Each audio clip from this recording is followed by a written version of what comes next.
दिव्यांगांना 2,500 आता काही भागत नाही त्याचं, आणि बाकी राज्यामध्ये 4,000 94,000 कोटीची पुरवणी मागणी आपण आता सभागृहासमोर ठेवतोय. पण याच्यात दिव्यांग दिसत नाही. आता जे दिव्यांगांना 2,500 आता काही भागत नाही त्याचं, आणि बाकी राज्यामध्ये 4,000 दिव्यांगांना मानधन भेटतं. ज्याला 2 पाय नाही, हात नाही, डोळे नाही, त्याच्यासाठी आपल्या सरकारनं आधी पुढाकार घेणं फार गरजेचं वाटतं.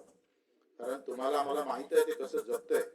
तुम्हाला किमान 2 पाय आहे, आपण श्रीमंत लोक आहोत, किमान आरोग्याच्या दृष्टिकोनातून श्रीमंत, 2 कान आहे, हात आहे, पाय आहे. पण ज्याला हे काहीच नाही, त्याच्यासाठी आमच्या भूमिका काय?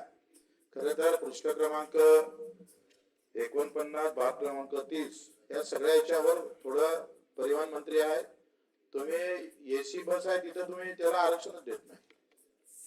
त्या तुमच्या खटाट्या गाडीत देतं आरक्षण त्या दिव्यांगाला. प्रतापराव, तुमच्याकडून अपेक्षा है, आपने छट करके निर्णय लेना जरूरी है. मागे घेतो, धन्यवाद.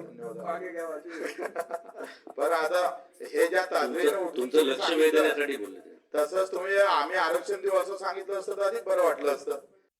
माननीय बच्चूभाऊ कडू यांनी पुन्हा एकदा निराधार बांधवांसाठी डरकाळी फोडली आहे. सभागृहात मोठी मागणी केली आहे की 4,000 पेन्शन वाढ होणे गरजेचं असणार आहे. कारण जे निराधार योजनेचे दिव्यांग बांधव आहेत, ज्यांना हातपाय नाहीत, त्यांनी 2,500 रुपयेमध्ये कसं भागवावे हे सुद्धा प्रश्नचिन्ह त्यांनी उभा केला आहे. की आपल्याला माहिती आहेच की दिव्यांग बांधवांसाठी वेळोवेळी, निराधार बांधवांसाठी वेळोवेळी माननीय बच्चूभाऊ कडू उभे राहतात. दिव्यांग बांधवांसाठी 2,500 रुपयेचं अनुदान, विविध योजनेअंतर्गत दिव्यांगांना दिल्या जाणाऱ्या अनुदानात 1,000 रुपयांची वाढ सुद्धा करण्यात आली होती व ही संपूर्णपणे मागणी बच्चूभाऊ कडूंची होती. त्यांनी आंदोलन पुकारले, त्यानंतर अनेक ठिकाणी त्यांनी मागणी केल्यानंतर हे जे काही निराधार योजनेतून लाभार्थ्यांसाठी, दिव्यांग लाभार्थी आहे त्यांच्यासाठी वाढ झालेली आहे. पुन्हा एकदा माननीय बच्चूभाऊ कडू यांनी सभागृहात सध्याचे पावसाळी अधिवेशन सुरू आहे त्यामध्ये मागणी केलेली आहे. 2,500 रुपयामध्ये काही होत नाही. ज्यांना हातपाय नाहीत त्यांनी 2,500 रुपयामध्ये कसं भागवावं? त्यामुळे बाकीच्या राज्यांमध्ये 4,000 रुपये पेन्शन वाढ केली जाते, 4,000 रुपये पेन्शन दिली जाते. तसेच महाराष्ट्र राज्यात सुद्धा हे पेन्शन देणं गरजेचं आहे. मात्र यावरती दिव्यांग बांधव असो, विधवा बहिणी असो किंवा वयोवृद्ध असो, सर्वांचीच इथे वाढ करणे गरजेचे आहे. कारण फक्त 1,500 रुपयेमध्ये सुद्धा काही भागत नाही. ज्यांना कोण सांभाळायला नाही, आता विधवा बहिणी आहे ज्यांना कोण सांभाळलं नाही, वयोवृद्ध आहे त्यांना सुद्धा कोणी नाही, त्याच्यामुळे त्यांची सुद्धा निधीमध्ये वाढ होणे गरजेचं असणार आहे. दिव्यांग बांधवांसाठी वेळोवेळी माननीय बच्चूभाऊ कडू नेहमीच उभे राहतात.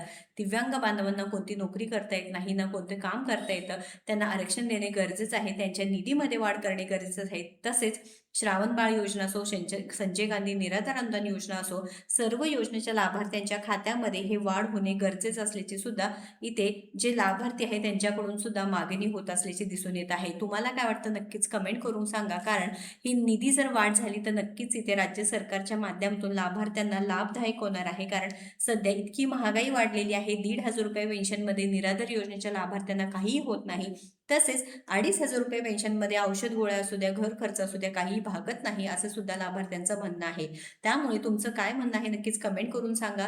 व्हिडिओ महत्त्वाचा आहे, जास्तीत जास्त शेअर करावा. अशाच महत्त्वपूर्ण अपडेटसाठी आपल्या योजनात्र चॅनलला फॉलो, सबस्क्राईब करा. धन्यवाद.